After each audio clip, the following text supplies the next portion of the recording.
I like to hand stitch the buttonholes myself, and when I do this, I find it's very helpful to create a sort of a mock-up, a bit of a practice one with some scrap fabric that's exactly the same thickness as the buttonholes you're going to be making. That way you know how it sort of behaves in things as you put them in.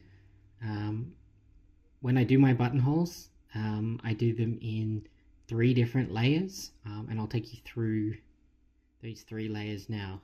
The first layer is sort of a basting layer. So I come in with some contrasting colored thread and do zigzags either side of the buttonhole there. I keep the basting stitches far enough away from the center of the buttonhole that they won't get caught up in the buttonhole stitching. Like I said, it zigzags sort of around the edges. It's basically just to hold the fabric together while I'm working. The next stage, what I will be doing is I'll be taking my proper colored thread. This is just thin machine thread, and I will be outlining the buttonhole around the edges just with a bit of a running stitch. So if you look carefully, you can see that running stitch running alongside the pin there, just inside the red basting stitch.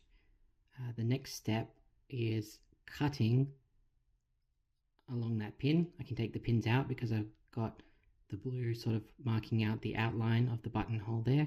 So I'll take the pins out, I'll cut that slit in there.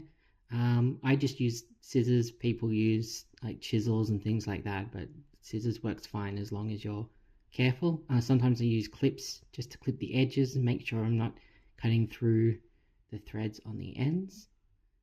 And then after that, what I'm going to be doing is I'm going to be doing a whip stitch around all of the inside edges.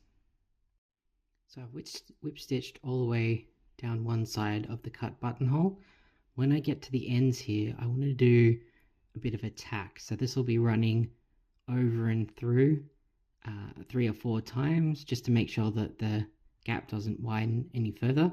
It's also a good time to get your button and test it. Make sure that you've made your buttonhole big enough for it to get through, because it's very hard once you've sewn it up to actually stretch the buttonhole again. So I'll do that tack and then I'll run down the other side and do the tack at the other end. Alright, and now we're on to the third and final layer. For this one, I usually use slightly thicker top stitch thread because I like my buttons to be a big feature in my waistcoat.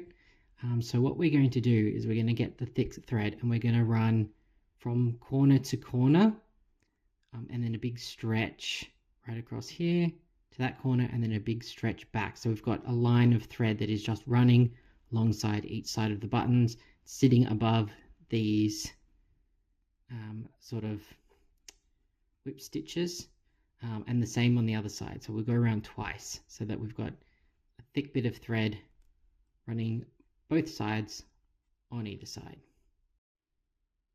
With those thick threads in place, I'm now going to go through and do a buttonhole stitch all the way along each edge, circling around the corners until the whole thing is complete, making sure that I catch the threads on both sides in the buttonhole stitch.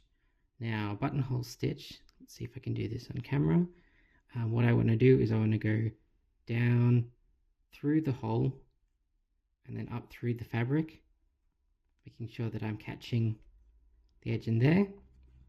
And then what I want to do is I want to take this thread and go over the front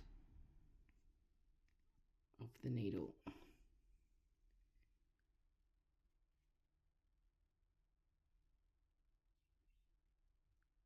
And then repeat that.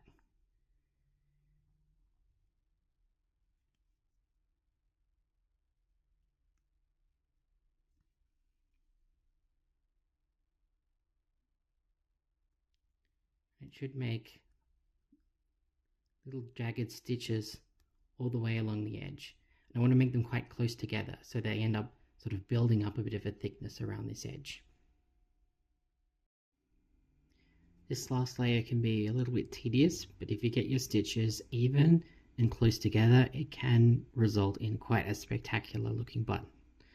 Once this is done, we can remove this red tacking thread, and that's all there is to it.